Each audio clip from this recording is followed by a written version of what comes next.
The bus ride home. The Greyhound bus groaned as it slowed into the station of a small Midwestern town. The year was 1971. The war was still burning on the other side of the world, but for Private First Class Ethan Cole, his war was over.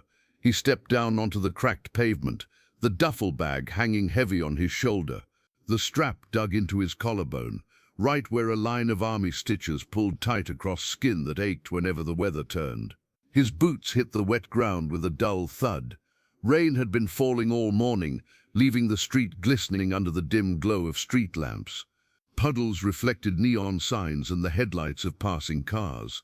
Ethan paused on the curb. The town looked the same. The old diner still had that flickering open 24 hours sign. The barber shop still had its striped pole turning lazily in the drizzle. The high school football field still stood behind the chain-link fence, silent now but waiting for Friday night. But the people had changed. Or maybe it was the way they looked at him. Conversations in the station dipped to whispers as he walked by. He caught eyes darting away, mouths tightening, a silence heavier than the humidity clinging to his uniform. Inside the diner, the waitress recognized him instantly. Her name was Martha, a woman who had been pouring coffee into chipped mugs since before Ethan left for basic training. She gasped softly, pressed a hand to her chest, and then smiled, though it looked more nervous than warm. "Ethan Cole," she said. "Back already?" He nodded once. "Yeah. What have you been up to?" she asked, as if she didn't know. Ethan's eyes dropped to the counter. "Work," he muttered. She poured his coffee, the steam curling between them. "That's good," she said quietly. "This one's on the house." He lifted the mug, the bitter smell rising, and managed a small thanks. It was, he realized, the kindest thing anyone had said to him since he came home. As he sipped, the laughter of two teenagers at a corner booth carried across the room. He felt it sink into his chest like shrapnel. For them, the war was headlines, maybe a grainy clip on the evening news. For him, it was the echo in his ears, the weight of a duffel bag, and the faces of people who would never step off the bus. Ethan finished his coffee, left $1 on the counter, and stepped back into the drizzle. The bus was already gone, leaving only a wet patch of pavement where it had idled.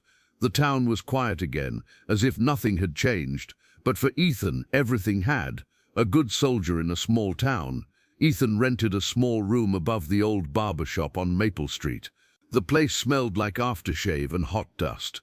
The landlord, a soft-spoken widower named Mr. Green, handed him a key and said, "Stairs creak, heat's temperamental, and the radio picks up Cincinnati on rainy nights. Welcome home." Home, the word landed like a coin in an empty jar. Mornings, Ethan walked 2 blocks to the mill and put his name on the board for day labor. If a truck was late, he swept, coiled straps, counted pallets. When the rigs backed in, he moved. Shoulder, hands, legs, breath, like he was back on a work detail, the rhythm simple and mercifully thoughtless.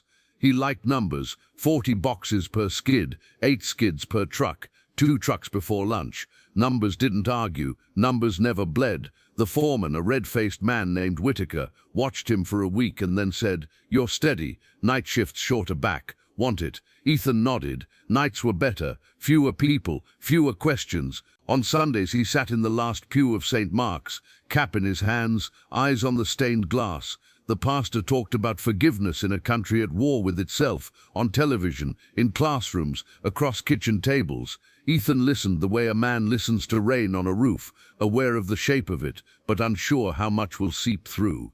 Sometimes late, he walked the high school track, the cinder crunched under his boots. He counted laps out loud, 1, 2, 3, until the numbers softened the corners of the day. Once, he rounded the curve and found the football coach jogging the opposite lane. The man slowed, nodded, said, "Heard you were back." Ethan nodded back. Neither of them stopped. Some conversations were better at a trot. The small town had its rituals. The diner served meatloaf on Tuesdays. The barber shop put the same baseball schedule in the window every spring. The newspaper carried the names of boys who'd enlisted next to the names of men who died. People were kind in the way people are kind when they don't know if kindness will help. They paid for his coffee and then avoided his eyes. They said thank you for your service and then changed the subject before he could answer. One night at Murphy's bar, A man 3 stools down said it loud enough to be heard, not loud enough to be brave. Heard you folks had fun out there, baby killers and all. The room tightened. The bartender, Eddie, put a heavy hand on the rail and said without looking up, "Not tonight, Carl." Ethan set a 5 under his glass and left the beer untouched. On the walk home, a train moaned across the river, and the sound hit some invisible lever inside him that dumped memory into his veins.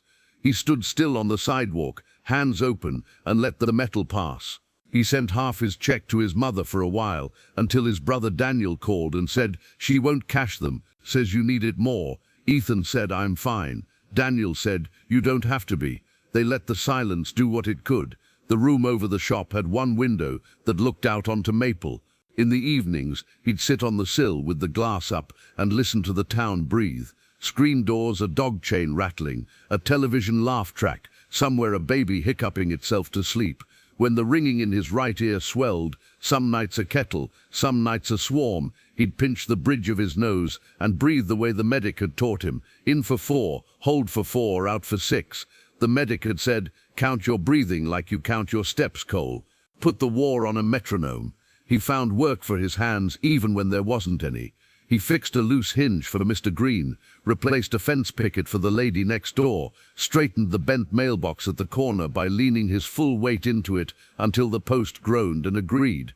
When someone said, "You don't have to," he'd say, "I know," and keep doing it.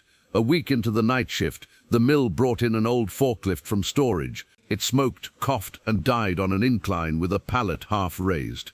Whitaker swore, tossed a rag, and pointed at Ethan. "You look like you've got patience. See if you can tease this mule back to life."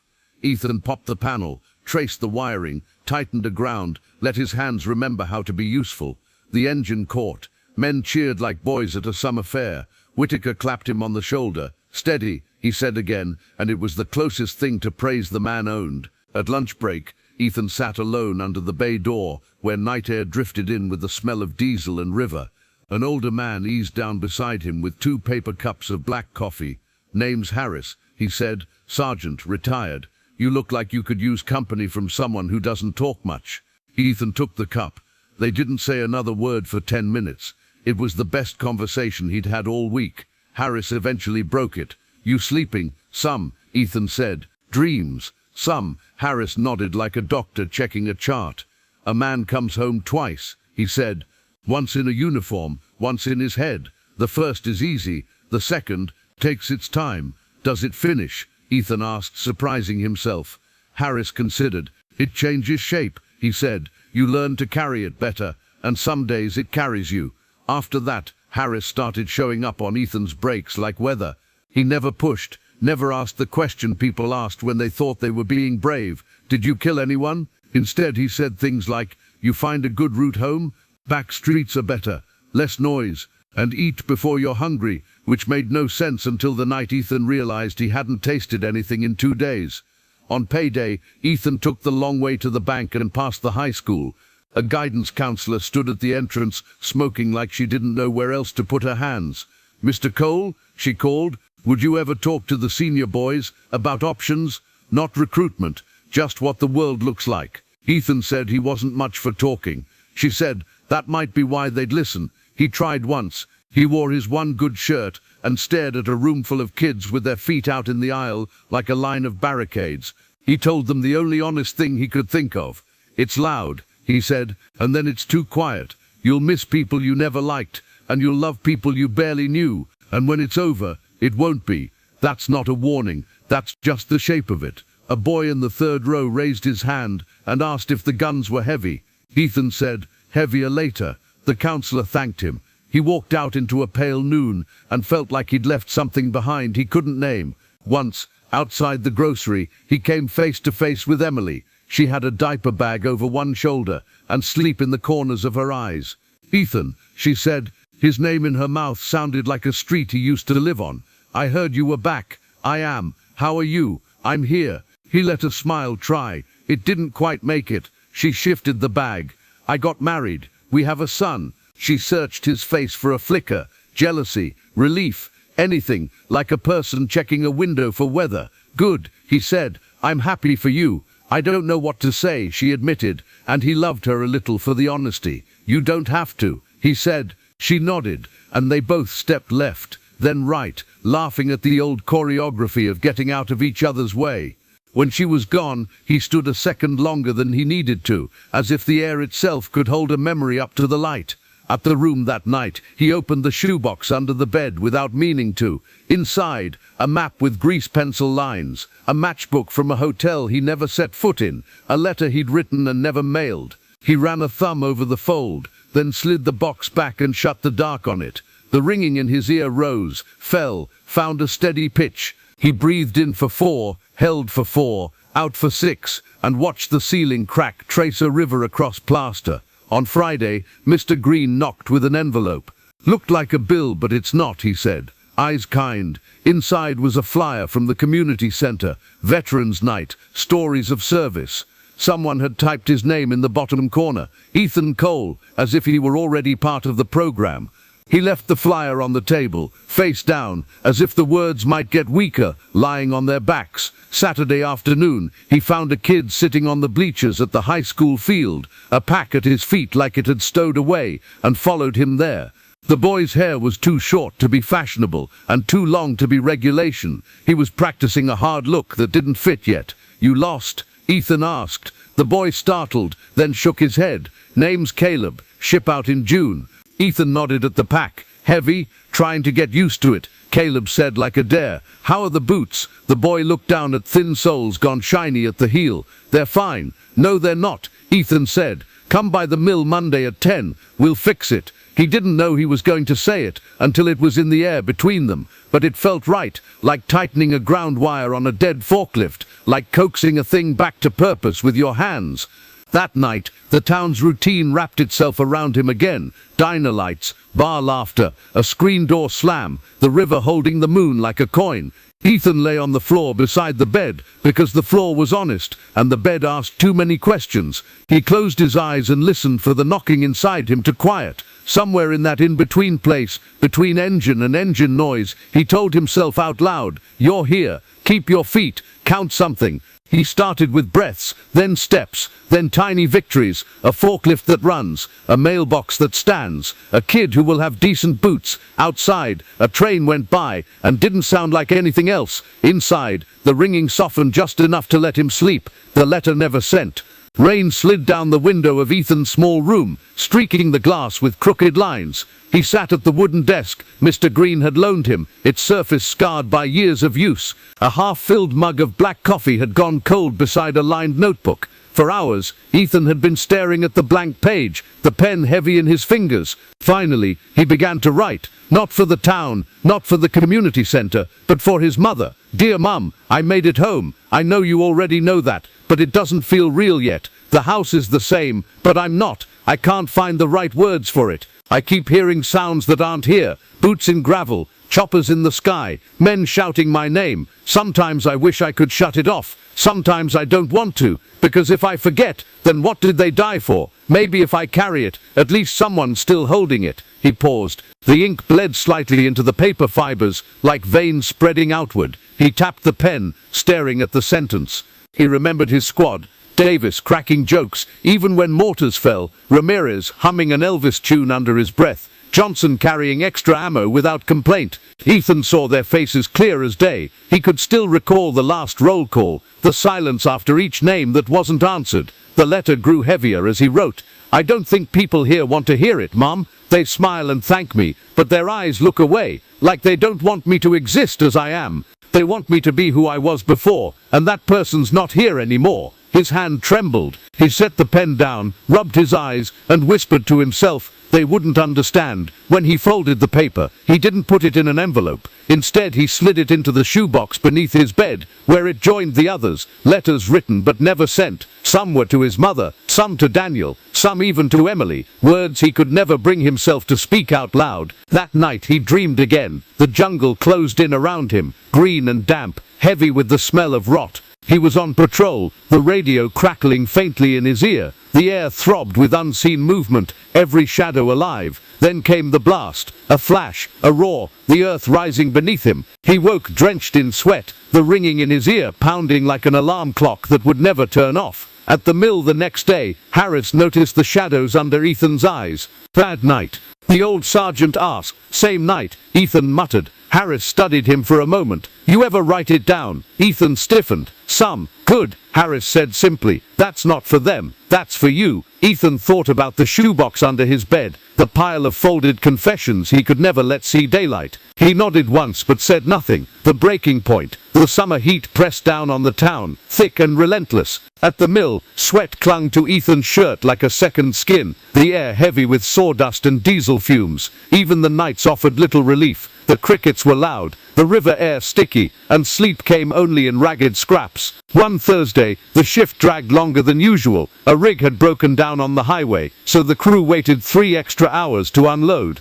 Men cursed, smoked, and leaned against crates, but Ethan kept moving, stacking and restacking, as if his body could outrun the noise in his head. At 3 a.m., Whitaker barked, "That's it, boys. Go home before you start dropping each other." Ethan walked back through town, boots striking pavement, eyes catching every flicker of shadow. A passing car backfired, and his body dropped to the ground before his mind had time to argue. He lay there on the wet asphalt, chest heaving, the taste of metal on his tongue. When he finally pushed himself up, his palms were scraped raw. He didn't go back to his room. Instead, he wandered until the diner's neon sign blinked on in the pale dawn. Martha poured him coffee, gave him eggs he didn't order. "Rough night?" she asked softly. Ethan forced a smile. "Just long." But the cracks were showing. The breaking point came at Murphy's bar 2 nights later. The place was half full, jukebox humming, men nursing cheap beers. Carl, the same man who had once called him a baby killer, was there again, louder now, more brazen. "You know what I don't get?"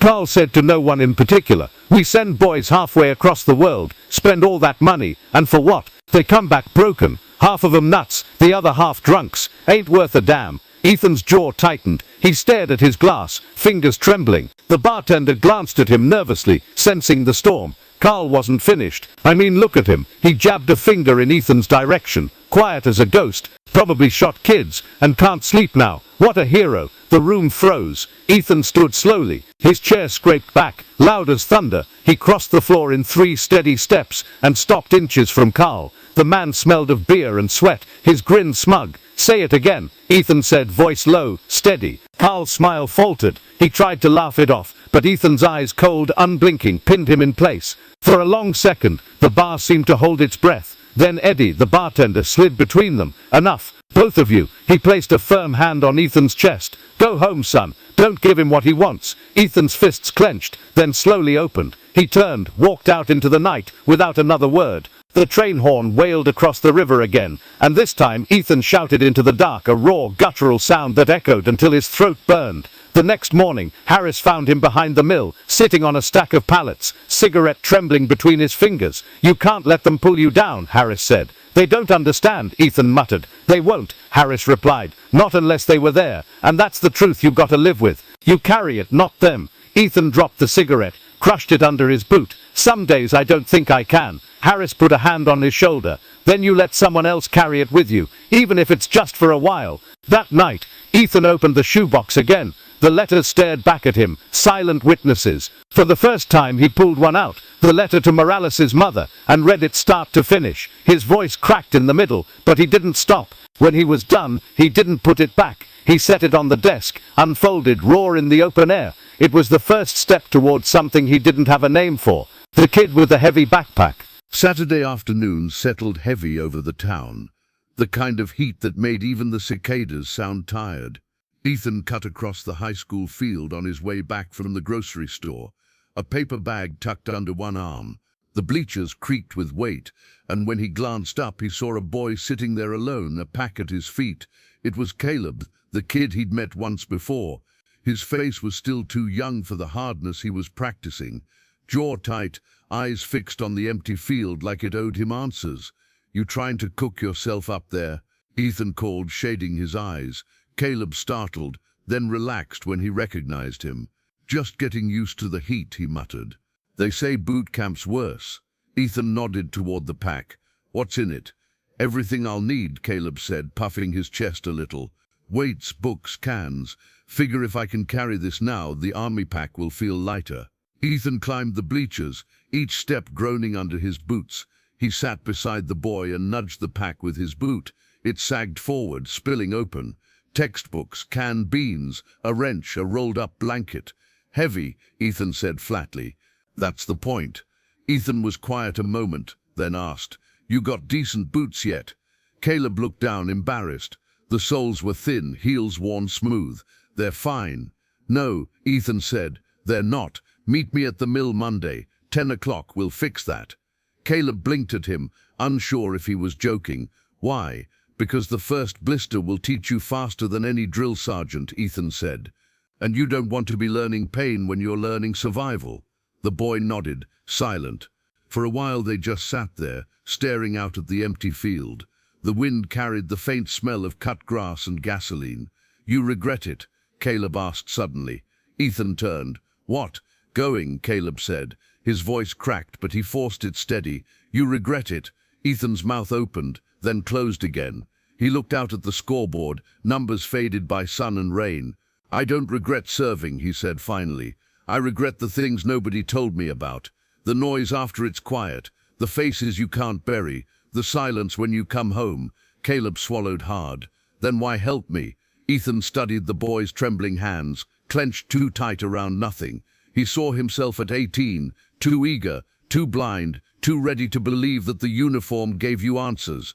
"Because someone should have helped me," Ethan said softly. That night, Ethan walked home slower than usual. The grocery bag cut into his fingers, but he barely noticed. For the first time in months, he felt a strange flicker inside him, small, uncertain, but alive. A purpose beyond surviving the day. Back in his room, he pulled out the shoebox. Instead of another unsent letter, he found a scrap of blank paper. He wrote one line and left it in the open. "Help the kid with the heavy backpack." And for once, the ringing in his ears seemed almost quiet. Ghosts in the silence. Nights were the hardest. When the mill shift ended and the town went to sleep, Ethan found himself alone with the silence. He tried the old tricks, counting breaths, listening to the radio, even leaving the diner's pie box open on the table, just so the smell of sugar lingered, but none of it kept the ghosts away. The ghosts didn't rattle chains or slam doors. They sat quietly in corners, shadows with familiar faces, Davis leaning back with his crooked grin, Ramirez humming under his breath, Johnson bent forward, boots unlaced, dirt smeared across his cheek. They weren't bloody or broken. They were exactly as he remembered them on good days. And that was worse. Sometimes Ethan spoke to them, a whisper, barely above breath. "You'd laugh at me now," he muttered once, staring at the dark shape slouched in his chair, counting boxes like their medals. The ghost didn't answer. None of them ever did. But they stayed, and their silence was heavier than words. One night, unable to stand the stillness, Ethan wandered to the river. The train tracks ran close, and he sat on the gravel, the rails humming faintly in the distance. The moonlight silvered the water. The town stretched small and quiet behind him.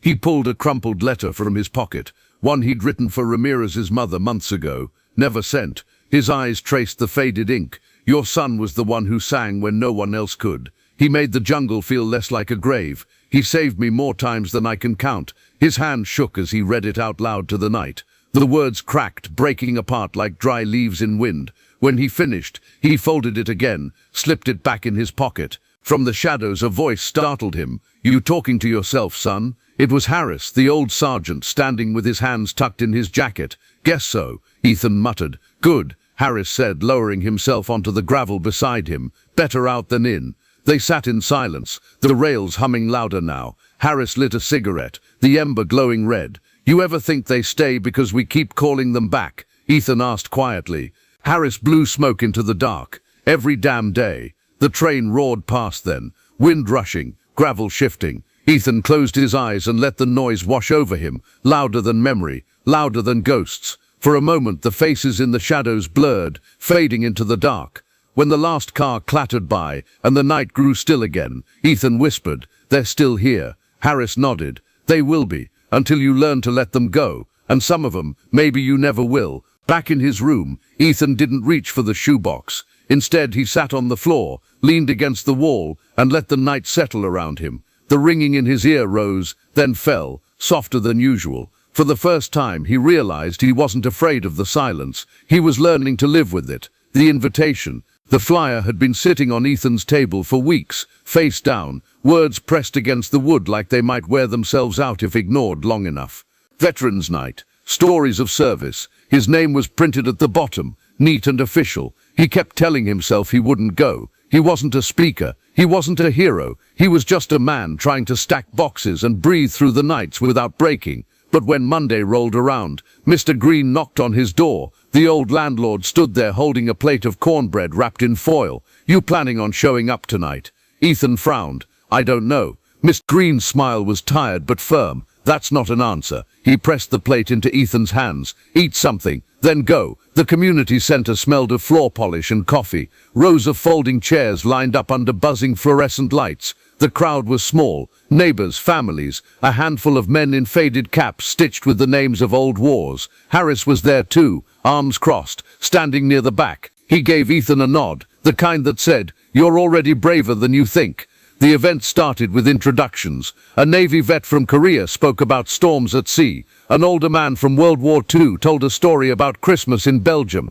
The audience clapped softly, the kind of applause that meant respect more than celebration. Then Ethan's name was called. His legs felt heavy as he walked to the front. The microphone squealed once before settling. For a moment he just stood there.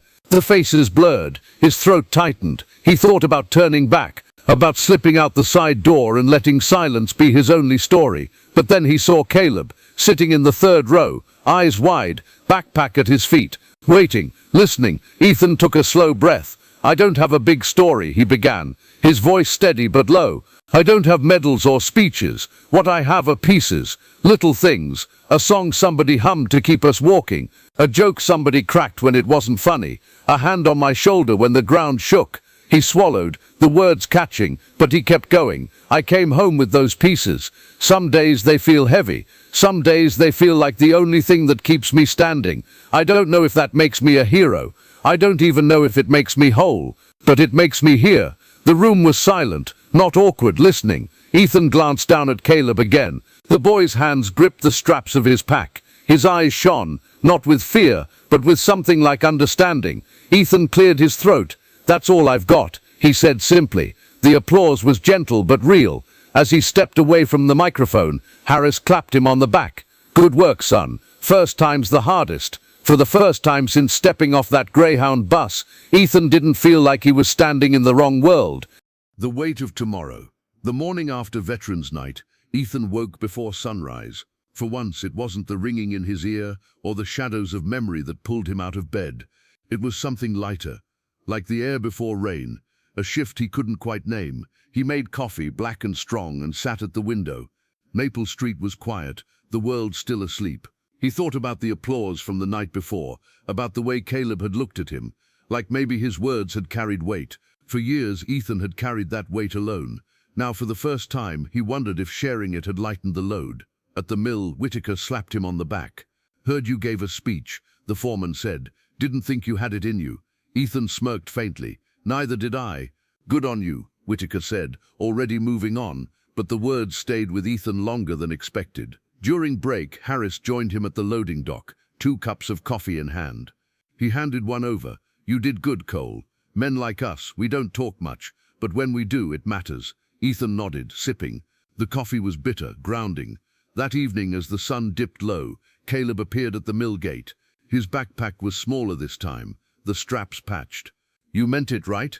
Caleb asked. "About helping me?" "Yeah," Ethan said. "Come on." He led the boy inside, past the forklifts and pallets, to a corner where spare boots and gear were kept for workers. He rummaged until he found a pair, solid and broken in. "Try these." Caleb slipped them on. They were a little big, but sturdy. His face lit up, pride tempered with relief. "Feels right." "Better than blisters," Ethan said. Caleb looked up, hesitant. "Did you ever think about not coming back? About just staying out there?" Ethan was quiet a long moment. The hum of the mill filled the space between them. "Yeah," he admitted. "Plenty of times. But coming back doesn't mean the fight's over. It just changes shape. And now," he glanced at the boy, "now maybe it's about making sure the next one doesn't have to carry it alone." Caleb nodded, like he was storing the words somewhere deep. That night, Ethan walked home lighter. The shoebox was still under his bed, full of letters never sent, but now he wasn't sure if they needed to be sent at all. Maybe speaking out loud in rooms to kids like Caleb was enough. As he lay down, the ringing in his ear pulsed faintly, but instead of fighting it, he listened, counted it like steps, like breaths, and slowly, gently, he drifted to sleep. For the first time, tomorrow didn't feel like a burden. It felt like something he could meet halfway. The long road home. Autumn came quietly to the town. The leaves along Main Street turned from green to rust, and the air carried that sharp edge of cold that smelled like wood smoke and change. Ethan walked slower these days, not because of the weight in his legs, but because he noticed things again, the way kids' laughter spilled out from the schoolyard, the way old men leaned on their canes outside the barber shop, the way the world kept moving, even when you thought it had stopped. He spent more time with Caleb, meeting him after school to walk the trails by the river. Sometimes they talked about the army, about training, about the grit it took to keep going when your body said stop. Other times, they just walked in silence, their boots crunching against the leaves. One evening, as the sky burned orange, Caleb asked, "Do you think people ever really understand what it's like?" Ethan shook his head. "Not unless they've been there.